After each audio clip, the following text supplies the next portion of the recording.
Hi, good afternoon. This is Chris. I'm with No Boundaries Marketing Group. We are going to go through a little presentation we created today here for small businesses, and this is all in response to the COVID-19 issues that many of us are experiencing right now. So this is a part of a bigger series here that we're putting together to, again, help small business kind of get through this tough time. We're going to cover topics in the future from PR to SEO, websites, social media, you name it. So this particular session is going to be on keeping in contact with your clients, and I hope you enjoy.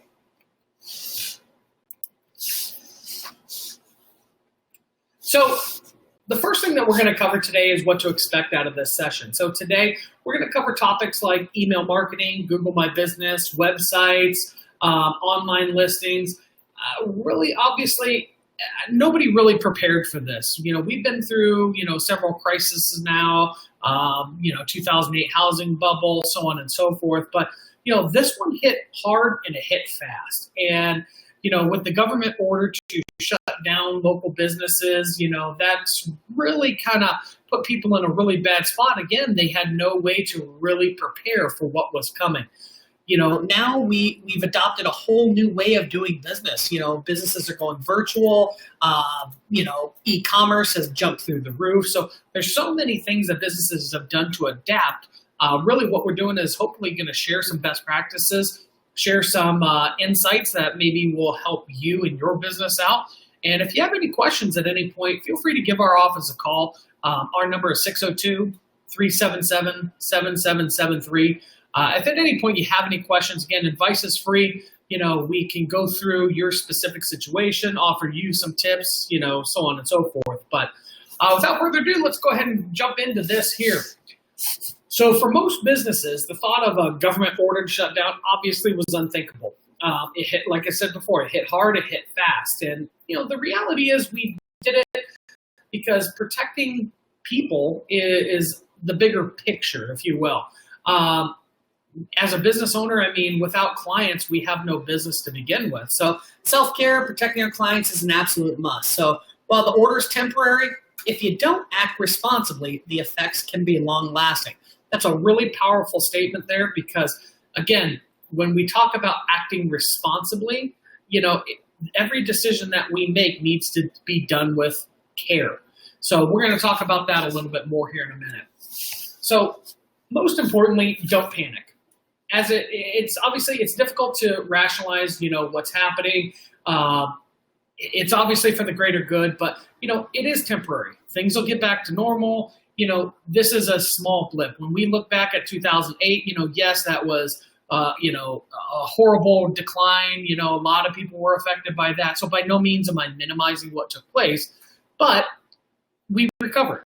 And that's the important part to consider is that, we saw, amazing growth in the economy since then. So, having that hope, having that knowledge that we will recover from this, the economy will get back on track, really should help put some minds at ease. But again, I understand more so than most that, as a small business owner myself, this is a challenging time. So the important things to remember, do not make irrational decisions based on emotion.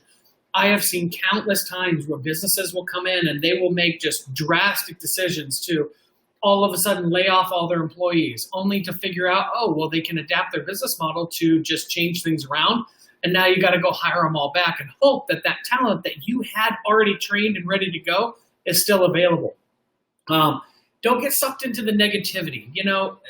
It's easy. When you look on social media, every third or fourth post seemingly is of something negative going on or some doom and gloom scenario. And it's important to understand, you got to get your facts from the right places. Social media, sadly, and where some places are, yes, credible and they're, good, when you're listening to other people and you're seeing their posts and all these conspiracy theories and, you just got to take it with a grain of salt and just remind yourself, don't get sucked into that negativity. Educate yourself on issues so that you can communicate effectively with your staff and your clients. That's a really, really, really important point because, again, your staff are an extension of you, which is an extension of your business. When we look at the big picture, for me, I wouldn't want my staff communicating anything about COVID-19. We're not experts on it. We may know marketing, but we are by no means experts on COVID-19. So I wouldn't want my staff communicating anything about that. So it's important that I set those expectations ahead of time. Also, too, encourage them and encourage yourself. You should be educating yourself on the facts related to this. We've seen countless things come out in the last few weeks about, martial law, this and that. All of this stuff was drummed up by people who thrive on fear and chaos. Take things from the sources. And so we'll talk a little bit more about that. And then lastly, align yourself with positive influences and people who can help your business grow. There are so many good things that have come out of this, epidemic or pandemic, excuse me. Again, not to minimize what's going on out there, but when we look at how people have really truly come together and you see the inspiring moments that are making a difference in this world, there's a lot of people out there that are willing to help if you just ask. So when you see those people out there, we have a really great story. One of our very good clients, him and his wife, they got together and his wife found this a movement on social media. Long story short, it was about helping senior citizens with food and groceries because again, there are vulnerable at-risk population. And they banded together. He used his business to accept donations and all sorts of stuff so that he could give back, or they rather could give back to the community. It's completely selfless. And so when you look at stuff like that, there's a lot of great examples out there like that. And I encourage you, get together with those people. Don't be afraid to reach out. I can tell you on a given day, I see 5 or 10 really amazing things. And if nothing else, I just reach out to these people and say, hey, thanks for everything that you do. Thanks for being amazing. Thanks for being awesome. Those type of inspiring words, don't come easy. When you see somebody doing something that, for the greater good with no expectation of anything in return, it's pretty awesome. So again, that inspiration is really what I use to, encourage others to keep going, align yourself with positive influences. And again, they help my business grow. So moving forward here, resources. We're going to talk a lot today about getting resources from trusted sources. When you look at what's going on out there, social media, has a variety of things. You see articles, blogs, all sorts of sources that claim to have, up-to-date information. But the truth is, a lot of this stuff is just opinion out there. It's people giving their insight as to what they feel is going on, and that's not fact, that's opinion. When we look at this, there are a few trusted sources that I encourage the business community to reach out to, and it's going to start with your local chambers of commerce. We live here in Surprise, and I know, the Surprise Regional Chamber of Commerce, the Southwest Valley Chamber of Commerce, Glendale Chamber of Commerce, Peoria Chamber of Commerce, all of these chambers that are here in the West Valley, all have amazing information on their websites. And this is all vetted information. This is all information that come from a much higher authority than them. But again, it's all disseminated down to help the business community. There's no opinion in there. There's only resources. And so I encourage you, get past all the garbage that's out there online and find things out from the source. Another great resource, Small Business Association, the SBA, Small Business Administration, the SBA, or even small business associations. These are phenomenal resources out there that can provide a ton of information. SBDC, National Federation of Independent Businesses, official industry or trade publications, and even your federal, state, and local government. A lot of local governments have started up small websites to help their business communities out. So again, it's just a matter of finding those reputable sources and run them with those. Even the SBDC, I encourage people to look into those because they have local counselors in local markets that, again, if you're a face-to-face kind of business and you don't do well with, virtual sessions and stuff like that, you can reach out to them and see if they still have people available and when you can get in to see them. Because again, a lot of great resources with the SBDC. But the idea behind all this and where this all kind of gets to is communication. So we stress educating yourself as a business owner for one reason. Misinformation can create a nightmare for you in the long run. That's just the reality.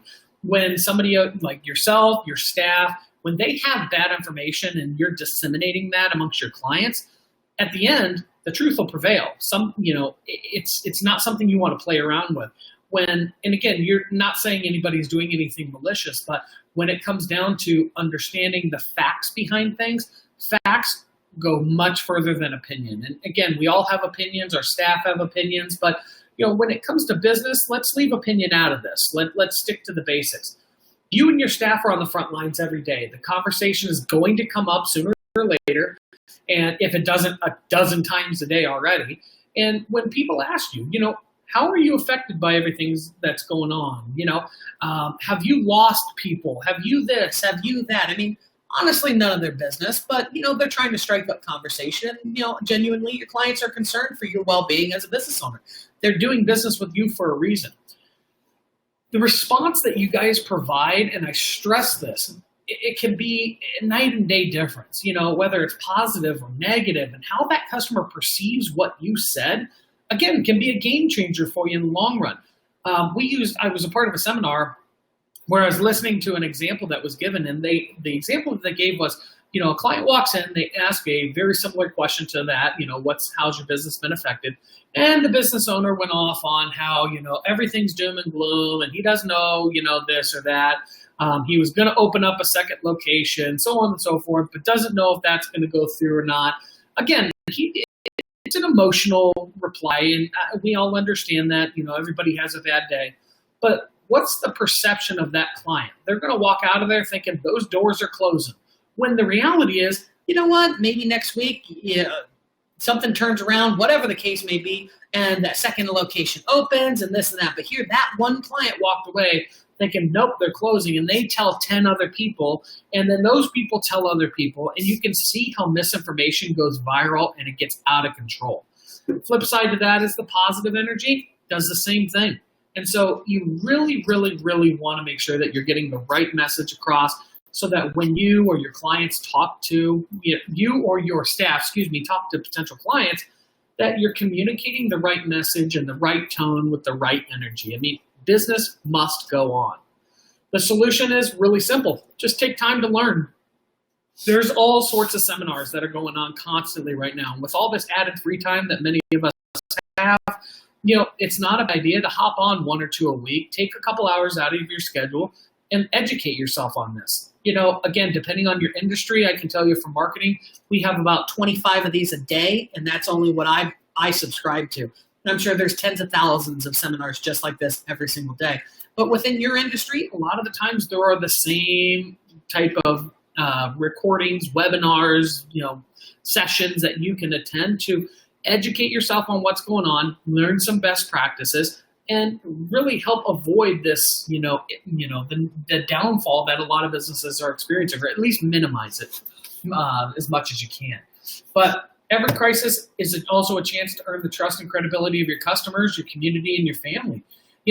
We're all in this together, and I know that kind of gets said a lot, and maybe is a coined little phrase, but that's the truth. We're all in this together, and you know what? I know my wife and I, we look at how unfortunate it is we can't go eat at our local restaurant. I mean, how privileged are we to even have that opportunity in the first place? But you know what? I mean, it stinks right now. Yeah, you can't go have a drink at the bar. Yeah, you can't, grab dinner with your family. You got to bring it home. And so, I mean, there's some creature comforts that have been lost, but, those businesses, you rely on them. You rely on their families, their, everything. So we're all in this together. And so we can't stop. We've got to keep going forward. So on that communication, this is kind of plays into what we were just talking about. People are craving the normalcy right now. Help provide that. With restaurants limited to takeout, retail stores are obviously closing or have limited hours. They're going to e-commerce. They're going to pickups or drop-off. There's so many opportunities out there to still keep doing business with other businesses that we all need to lend our hand.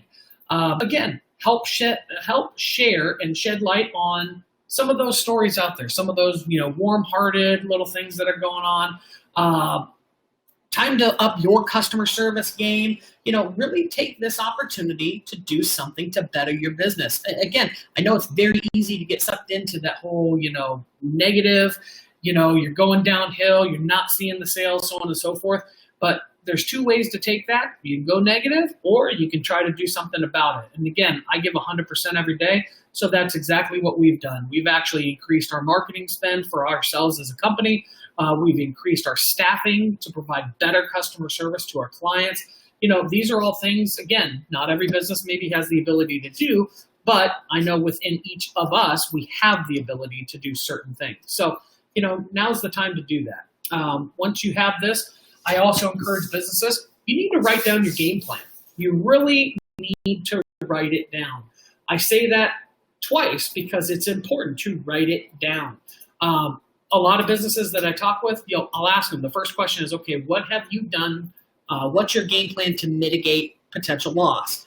And they'll tell me a few things, but you can tell it's off the cuff, and sometimes that might be the greatest thing in the world. But the reality is, if you don't write it down, it probably won't happen. More so than that, it makes it very difficult to communicate to others what that game plan is. So again, if you're a solopreneur and you're by yourself, okay, well, maybe that's okay for you. But chances are, if you have staff, you have other people helping you, you have vendors, you have, whatever the situation is, you need to write it down to make sure everybody's on the same page. Again, back to that whole thing about staff members communicating the right thing. It is so important that your staff understand how to communicate with your clients. You don't get a second shot at this. If you have a staff member that goes rogue and says something they shouldn't, we've all been there before. But if that happens, you seldom get a second shot at that. And, unfortunately, there's just too many opportunities. There's too many other businesses out there that, can maybe do something similar to you. So, again, don't leave that up for grabs. Make sure that your staff, your clients, everybody knows what's going on with the business.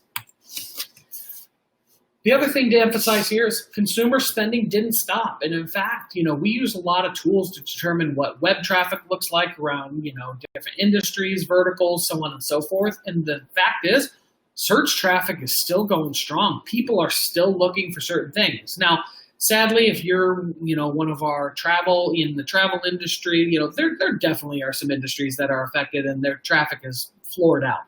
And so this doesn't necessarily apply to every industry, but the vast majority of our service-based businesses, our retail, people are still searching for, things that they want. Amazon's doing fantastic last time I heard, but small businesses aren't. Why is that? People are still searching. People still need these products and services.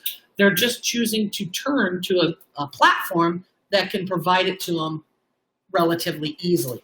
And so again, this is an opportunity for small business to step up and say, hey, I'm still here, and here's how you do business with me. If you poll, you'll find that clients would prefer to do business with small businesses over big corporations. And that's a fact. So, the challenge is most businesses they just don't understand how to get that message out. And so hopefully we can, again, clarify a little bit of that today here as well. So what do you communicate to consumers? So a couple of suggestions, and I think the important thing to understand here is consistency.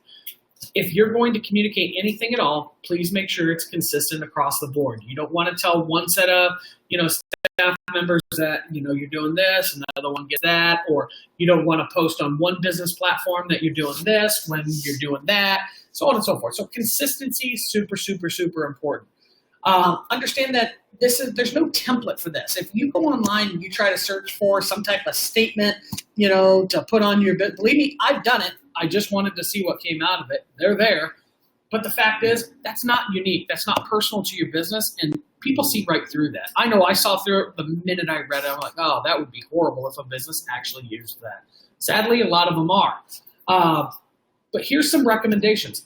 Think intuitively about this. Ask yourself, how are you doing business now? Has anything changed? Do you guys offer a delivery option? Do you guys offer, what do you guys offer? A really inspiring small business that's here in the Surprise area is To My Surprise Shuttle.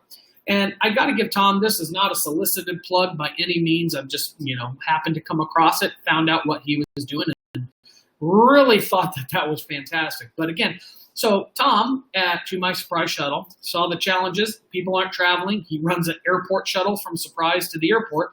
Kind of a tough gig to have right now. And so what did he do? Instead of putting his drivers out, instead of closing up shop and just saying, forget it, he's doing food delivery. Why not? You have drivers, you have vehicles.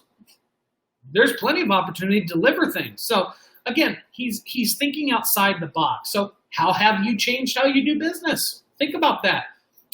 What changes have you implemented about COVID, about the virus? A lot of businesses, and again, silver lining for me, I love it that people are washing door handles, wiping down rails, so on and so forth. I think that's beautiful. But again, what safety precautions have you done to keep your clients safe? Those are all important things to consider. People are looking for that stuff right now. If you have a particular product, again, if you're a paper towel distributor, do you have a limited supply of products? Sometimes, scarcity is a driver. Look at how many stores sell out of all things, toilet paper. Come on. But, scarcity of product sometimes drives sales. But in this instance, it's really about setting the right expectation. If you only have a limited amount of something, setting that expectation ahead of time so that people don't get all the way to your place of business and realize, oops, you can't get what you want. That'll save a lot of frustration. Other things are, did you change your hours? Again, nothing more frustrating to a consumer that in this difficult time, they go out on a limb, they try to utilize your product or your service only to find out you're not open because you've temporarily changed your hours. So again, make sure that you're communicating this. And last thing is going to be coupons and discounts. Did you change your pricing model? Are you offering maybe some additional incentives? Do you have free delivery, so on and so forth? These are all really important messages that you might want to get across to consumers. So what do you communicate? Going to the negative here. So what we do not communicate are facts about the coronavirus unless you're qualified to do so. That's very, very important. We don't want to spread misinformation. So again, if you don't know, don't say anything. A large portion of our problem, again, misinformation. We have seen dozens of emails about how the virus is spreading, how there's this conspiracy here, how to take advantage of payroll protection program, this and that. So many emails, it's overwhelming. It's just ridiculous, quite honestly. Social posts, you name it, they're all over the place. So blah, blah, blah. None of these are accurate. They're designed to instill panic and fear in others, and we perpetuate this information. We're only creating a larger problem. So again, encourage business owners, your staff, everybody needs to educate themselves about what's going on, not to inform other people, but just to be able to hold that conversation and conduct business responsibly. So how do you communicate this? What platforms do we use? So target the places consumers are going to find business products and services. Your online presence speaks volumes about your business. So again, we preach this on a pandemic basis. Businesses need to take greater pride in their online presence. The example that I give is that a lot of business owners, they pour thousands and thousands and thousands of dollars into their into their physical presence. A brick and mortar store, whatever the case may be. But again, wraps on vans, you name it. Businesses pour thousands and thousands of dollars into things. But yet, some reason, the online presence is something that lacks. You might build a templated website on some free platform, or you might not even create a Google My Business account. So this is where challenges come in. This is an opportunity for you to grow. This is an opportunity for you to make headway and help people understand, hey, I'm open, I'm still in business, and I want your business. So some priorities I encourage: Google My Business, Yelp, any of the social media platforms. Again, online listings, we'll talk a minute about that, and then your website. Again, first and foremost, your website.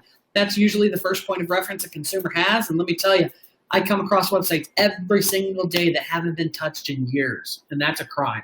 So moving on to Google My Business. So again, if you're not an avid Google My Business user, it is time to get on board. It's not going away. It's something that, again, even for our own business, we use every single day. But more so than that, now's the time to make sure that it's updated. It's, you add some pictures, just keep it up to date. That's really what we're going for here. Oftentimes, this is the first point of reference after the website or possibly before that a client has on your business. So if it says you're open 9 to 5, but really you're only open 12 to 2 because of, limited staffing hours, whatever the case may be, I'll tell you what, if you show up at 10 o'clock and nobody's there, hey, your Google My Business page said you were, but you're not. That's going to irritate some people. So put your best foot forward. Important functions of Google My Business. Again, you've got hours of operation. You can respond to people's reviews. So again, positive or negative, you need to be getting in there. You need to be updating your reviews. You need to thank people who took time out of their day to compliment you, just as you would if somebody said it face-to-face. Posts, that's another big one. Google, again, they've had many failed editions of social media. But again, Google My Business is something that's not going away, and so they added a posts feature several years ago. Easier to do from mobile, in my opinion, than other platforms. But again, you can go on there and do all this same stuff, and actually, to me, it's relatively easier. But if you prefer desktop, you can do all the same stuff on your desktop as well. But update products and services, add pictures or logos, create promotions, so on and so forth. Tons of opportunities, so jump in there. See what you can do, see how you can better your business. Some challenges that we've had recently. So Google went in and they did limit some of the features of Google My Business. They may continue to do this. They may not. It's all being done to protect small businesses. But again, it does limit some of the functionality. They also have a COVID-19 center, which allows you to place temporary closures, new operating hours. It allows you to highlight some of the features on how you're doing business now. And this is all a part of Google My Business. So again, if you're not logging in, you wouldn't know this, but now you do. So log into Google My Business and set some of these up to help people understand, hey, where you're at and what you can do. Online listings. This is some of those, if you've ever done those searches of your business name online, you found things like Hot Frog, City Search, Local.com, YellowPages.com. Again, it's not that you, me, or anybody else, has really used those a whole lot, but at some point in time, they get used, and believe it or not, some of them have larger references than others. So bottom line is, you need to update them. You need to make sure that information is correct and consistent across the board. Just like you would Google My Business, all of these services have an ability to create your listing, update your listing, so on and so forth. It can be time consuming. We keep track of anywhere from 70 to 100 of them, some of the bigger players in the game. But again, there are literally thousands. Typically, when you update these, the big fish in the pond, the other ones fall in line. But, you need to get in there. If you haven't searched your business name, get in there and do that. If you need, we're offering free of charge, again, an online scan. We'll print them out for you or email it over to you. We'll show you all the listings, how you appear online. It'll even include a link to those profiles so that you can update them with ease. So that's our contribution here as well. If you need that help and you don't want to have to go do all the legwork, give our office a call. Again, no sales pitches, no pressure. We're just, hey, what do you need? Perfect. Run it, email it. Have a great day. Call us if you need us type thing. So again, make sure that your online presence is updated and accurate. Next up is going to be coupons and discounts. Seldom, and so I'm going to be 100% honest here, I seldom advise my businesses to be that discount couponing firm. It really works for some industries, some verticals. It doesn't work for others. I'm not a fan of discounting my services. I think I'm worth every dollar. But the reality is, in this time, desperate times calls for desperate measures. So now might be that opportunity where you offer that coupon, you offer that discount.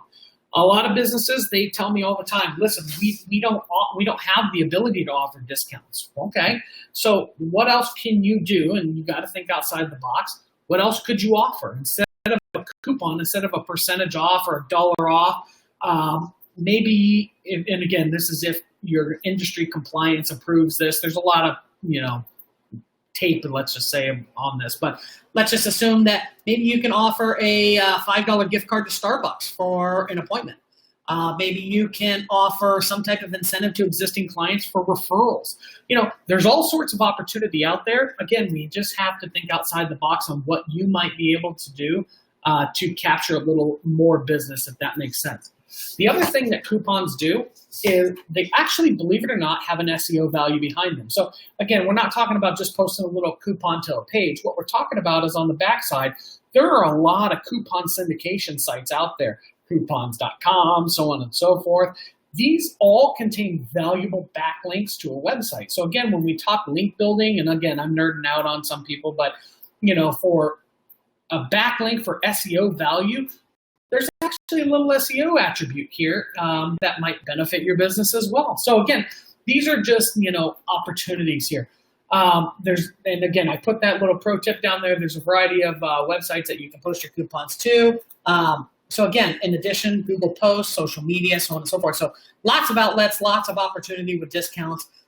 If you need help kind of understanding, which one's better, a lot of clients will ask, well, what do I offer? A percentage off or $1 off? Well, that all has to do with perception. Typically, if you tell me I'm going to get 5% off, well, that doesn't sound like much. And I'm not criticizing those businesses that's all they can afford to do. Hey, more power to you. But again, maybe 5% off is $100. Okay, well, that's a big difference. I'd go with $100 off because that sounds better to me. So again, just think that through. When you are doing these coupons, just think about percentage versus dollars, so on and so forth, and that'll help you out in the long run. Last but certainly not least, email marketing. So, it's something that some people love, some people hate. Again, I can tell you I'm not a fan of getting hundreds and hundreds a day, but sometimes it happens. But the reality is, email marketing has a wonderful penetration rate. And let's not forget, clients have to want to sign up for this. You can't just arbitrarily email somebody something anymore. The Canned Spam Act really does dictate how this all works. But the big picture is, clients sign up to receive your emails for a reason. Well, give them what they want. Don't be afraid to do that. Regardless of what your perception is, it works. I mean, it really does. Statistically speaking, $43 is your ROI for every dollar spent. So 43 to 1. There are few other marketing opportunities out there that produce that type of return. So again, take advantage. And if you haven't developed a list, you don't have an email marketing platform, we'll talk about that in a minute, but start today. Start reaching out. If you maybe have a list, but you never really got permission to email them, now is your time to start reaching out and just send a simple email out. You don't do it as a group, do it individually, but send an email over to that person to say, hey, I collected your email, back. And if you can specify. If not, just I gathered your information a while ago and I wanted to see if it was okay to add you to our email marketing database. That way you have permission to do it and you don't get in trouble. Because I'll tell you what, if you do get in trouble, the fines are very, very, very steep. And believe me, they will catch you. So again, do your updates. The information that you're going to send out via email marketing is just the same as you've created. This is why we encourage businesses to write down their game plan, because guess what? You're like 3/4 of the way there now. Now all we got to do is doll up the wording and make it sound a little more salesy, a little more professional maybe, and send it off. But again, the information that you're sending out is the same information that you've been updating this whole time. So it's nothing new. I tell clients all the time, keep it simple. Don't overthink things. When it sounds like some corporate marketer created it, chances are you're going to lose a few people. When it sounds genuine, man, that's rock star stuff. So moving on here to email marketing providers. We listed a few out here. MailChimp, they're typically the preferred. Not that I advocate for them. I don't really care what a business uses as long as they're using something, but explore them. Just do a simple Google search, free email marketing service provider, something like that. Do your research, investigate each platform. The important things to remember are how many people can you send emails out to and how many people can you have in a database. Some providers limit the number of people you can have in a database, while others limit the amount of emails you can send. Depending on which one it is, you'll need to figure out what works best for your business. And then again, you do get into paid versions, so on and so forth. And then again, I got a little pro tip down there again about that Canned Spam Act. I can't stress that enough. Protect yourself as a business. Do not fall victim to this, especially during this time. I know we're all struggling for business, but it's super, super important. You cannot text message people. You cannot email people as a business without their consent. So just make sure you follow the rules. If you don't believe me, Google search Can Spam Act and read all about it. It's a great bathroom reader if you have some time. So again, if you have any questions, this really wraps up our presentation for this. If you have questions, again, we're here to provide 100% honest, no sales pitch answers to questions. That's our commitment to our community. We're trying to make sure that businesses don't get scammed. We're trying to make sure that we can put our best foot forward as well. If we earn your business in the process, fantastic. And if not, hopefully we've educated you. But we do in-person consultations still. We are located in the Arizona Tech Accelerator in Surprise. So we have our address listed there, or just give us a call. Like I said, we're trying our best to, help out where we can. And so, we're all in this together. But if you have any questions, we look forward to hearing from you. Our number is 602-377-7773. And we hope you enjoyed this presentation. We will have another one here coming up in about a day or so. So stay tuned, and we'll be sharing these with the City of Surprise. So thank them for all they do as well. All of our elected officials, they're doing a great job, and they're really working hard for us. So just make sure you drop them a line and let them know you appreciate them. So have a great day, and thanks for your time.